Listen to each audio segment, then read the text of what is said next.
Hello, happy Wednesday. It's Matt Schoen once again. I am recording what I hope will be a concise and informative video to throw my support behind the Focus2 career system. I want to keep this relatively brief because there's a second video that is also posted in conjunction with this, in which Troy Case, the czar of the Career and Internship Center, is going to be walking you through what the Focus2 system actually looks like and how to actually make use of it in the classroom. My goal with this presentation is to discuss career planning a little bit more philosophically and make the case for incorporating it within the FYS curriculum and paying some attention to it. All right. So what we're going to do here today, as quickly as I can, discuss the benefits and the value of career planning in a first year or a second year workshop here for the first year. Discuss the best practices for using the Focus2 in a course or in a workshop, and then think a bit about how to measure specific course outcomes. The closer look at Focus2, that's going to be handled by Troy Case in the second video that is also posted this week. So let's get right into it. Why on earth would we teach career planning to people who have been in college for less than a semester by the time we're doing this in the FYS curriculum? There are values and benefits to doing this as early as possible. The reality is 60% of entering freshmen, according to Focus2 data, have no career goals, no major decided, and most troublingly, no plan for what to do. And the quote here that I see, I have to declare a major.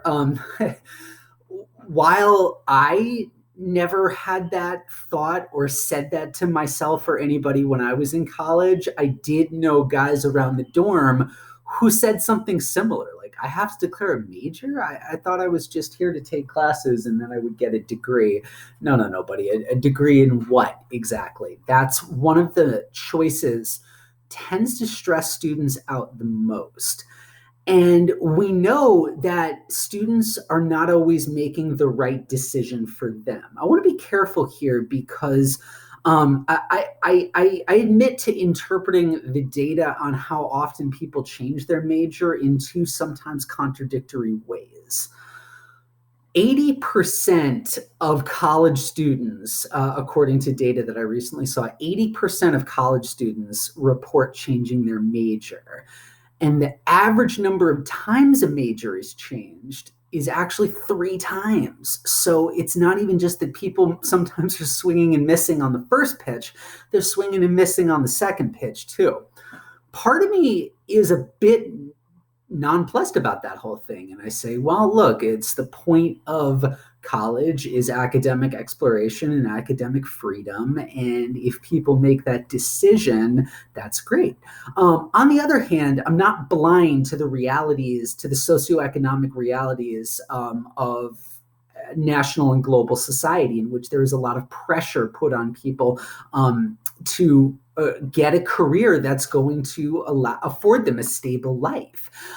So while I don't think there's anything inherently wrong with changing one's major, I think that from an institutional perspective and from the perspective of our students, if they can go into their major and into their degree paths with full information and fully confident, I do think that we can get to a better place institutionally as far as retention goes, as far as student satisfaction goes, and as far as just making these connections between the supply and the demand at every academic department and academic program that offers a major.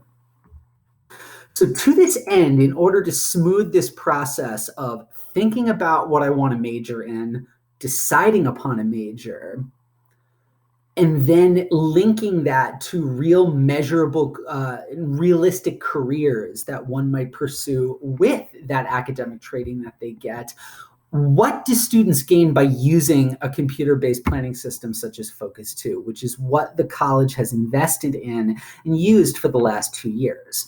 Well, for one, there's an opportunity to engage a very large group of students in the career planning process early on.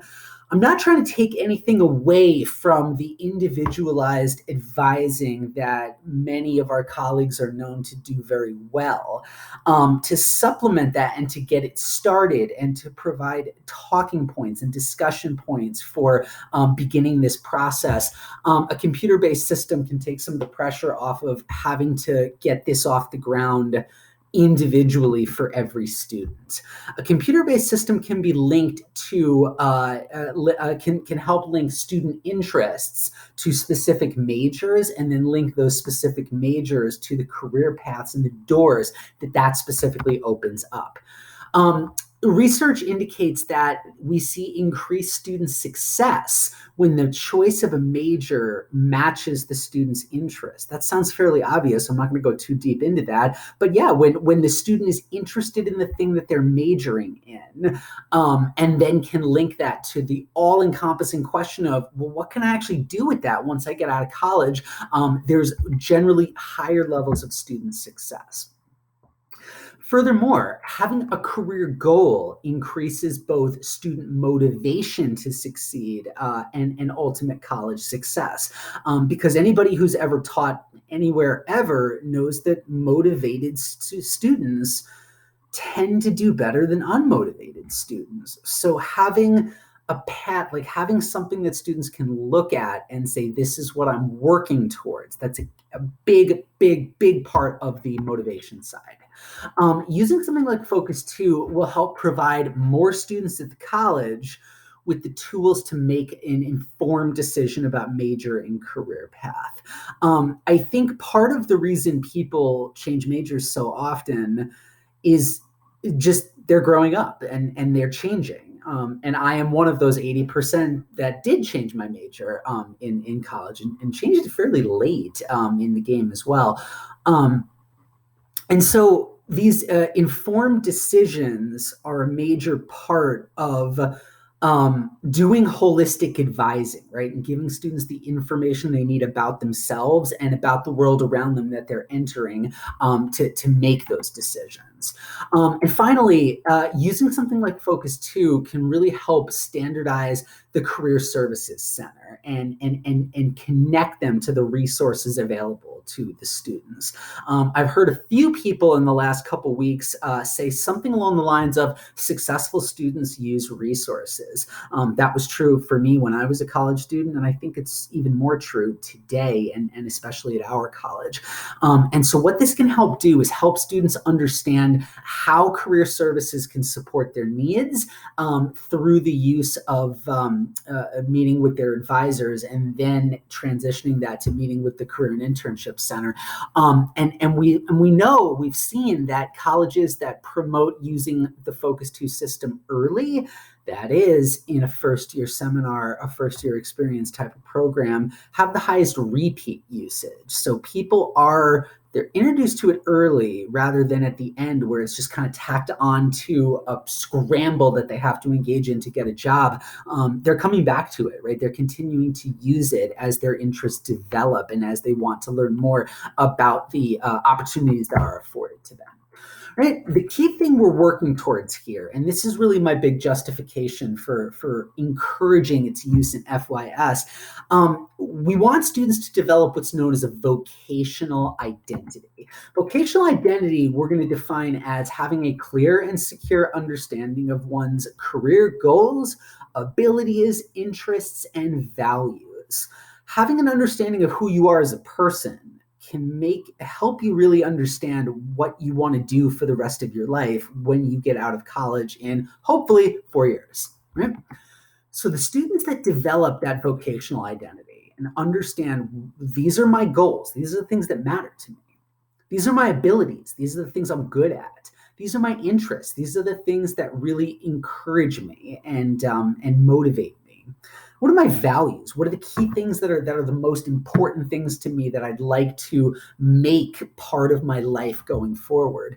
If students can understand that about themselves and develop a vocational identity, they're able to select majors that are much more in line with their interests, with their identity. And if they can do that, they stand a higher chance of being better prepared for the types of careers that are going to make them happy. And happy students become happy alumni. And happy alumni become a big part of our college community and the long-term trajectory of our college. Research demonstrates that having this vocational identity can both strengthen and solidify reality-based vocational aspirations. Now, it sounds jargony, but it makes a lot of sense to me personally.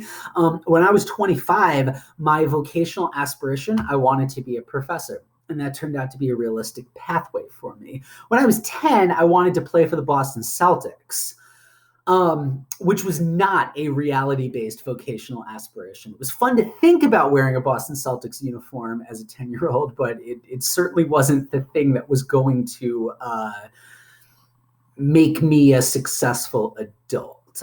Unfortunately, I never got tall enough.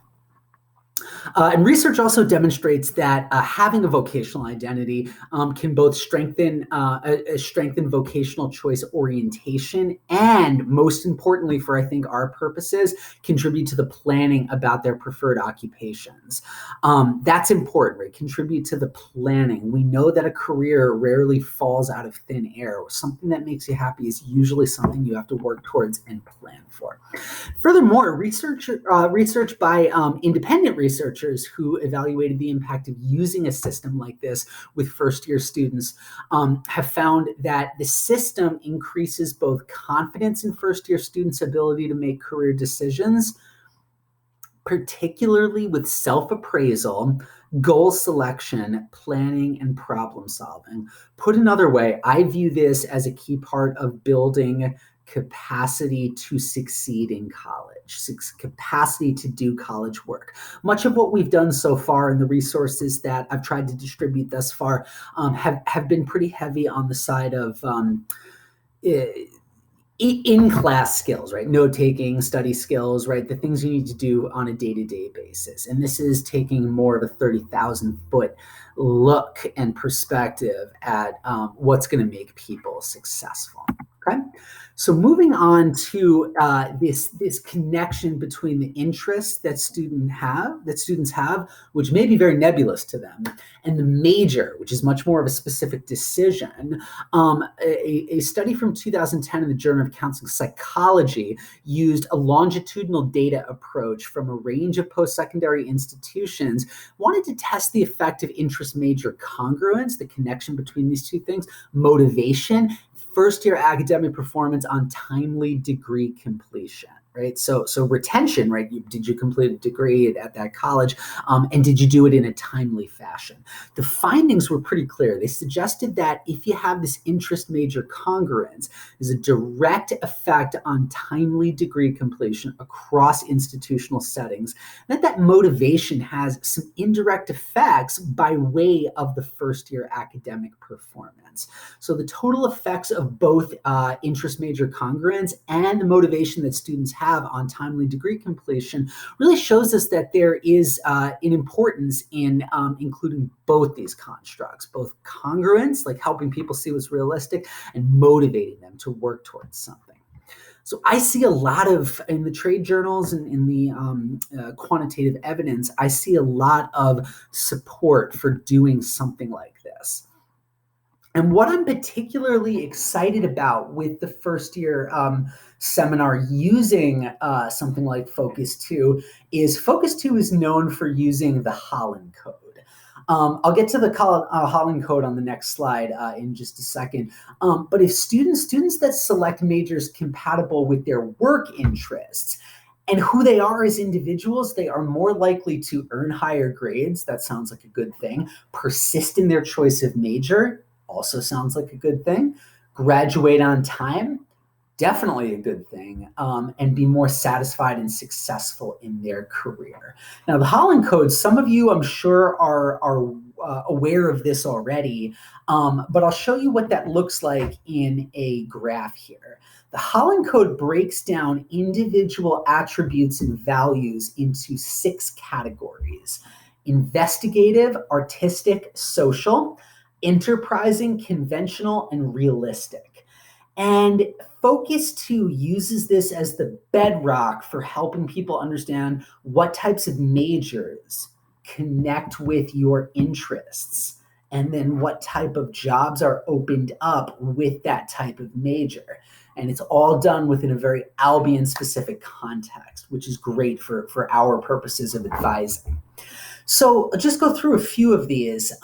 If I just think about myself, right, this is no disrespect at all to anybody who falls into other categories, but when I took the Focus2 personal assessment, I landed very, very strongly in this top light blue category, the investigative category. So if I just read that out, people who like to observe, learn, investigate, analyze, evaluate, or solve problems primarily of a scientific or mathematical nature. I kind of feel like I'm reading about myself when I say that. Now, when I looked at my results when I took the self-assessment, I scored very low in the artistic side of things. Again, no disrespect to somebody who scores highly there. I've had students that did score highly there, but it wasn't for me, right? It wasn't what fit with what I liked to do. And so in a way, this is like a really concrete extension of what I remember my advisor doing when I was a senior in high school, where we had to do this little exercise of like, hey, if you had $1 million, I'm sure that this probably happened to a lot of people. If you had $1 million, what would you do? Like not with the $1 million, like just if money didn't matter, what would you want to be doing with your day-to-day time? And that's supposed to help you understand, like, oh, if you pick a job that is what you'd be doing anyway, you'll certainly be happy doing it for the paycheck that it affords to you. So what I really like about this is it doesn't start with the discussion of what's a job you can do. It starts with the discussion of who you are as an individual and what matters to you in your life. And then moving forward to connecting that to the types of jobs that are going to make you ultimately happy. Right? So in Troy Case's video, he'll be breaking down the Focus2, like the nuts and bolts of the Focus2 system, how to take an assessment, and how to look at your results and interpret your results. I'll just say that from my perspective, I've done this with my first year seminars 2 years in a row now, and it's proven to be a very successful thing. I just make a day out of it, a life skills day, and we're going to get into career planning, which sounds scary, but it's really not, because it's about them. You can make it very much not about the careers, but make it about them. And then it becomes a discussion of how they fit into certain careers. So I made a day out of it. I took the self-assessment right along with them. I showed them my results. I had them take and look at their results. And it's a exercise that we did after Troy had come into my class and given a nice little lecture and done a fairly engaging activity on what these 6 types of these 6 elements of the Holland Code are: investigative, artistic, social. What type of person is that? What type of person is enterprising? What type of thing does that person do? And so I want to just strongly support making use of Troy in this regard. He mentions this in his video, but he's very open to coming into classrooms and doing this activity with your students. So if you want to turn your class over for a day to Troy and then use this in your advising, I support it and I endorse it, right? I personally endorse it as something I've done and had some success with. So that's the idea here. We want to move students from, like, help students develop understanding of who they are, connect that to majors at our institution, and then connect that to the doors professionally that will be opened by that major. That to me is a real strong learning outcome. Now, are we going to help students understand the exactly what they want to do for the next 45 years of their life?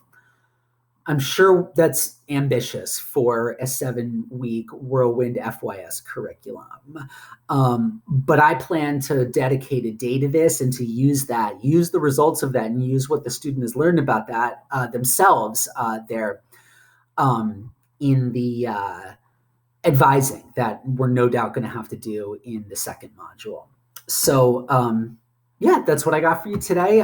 Please also make sure that you watch Troy Case's video. And if you look on the course page, you will see on the FYS Moodle page, you will see a,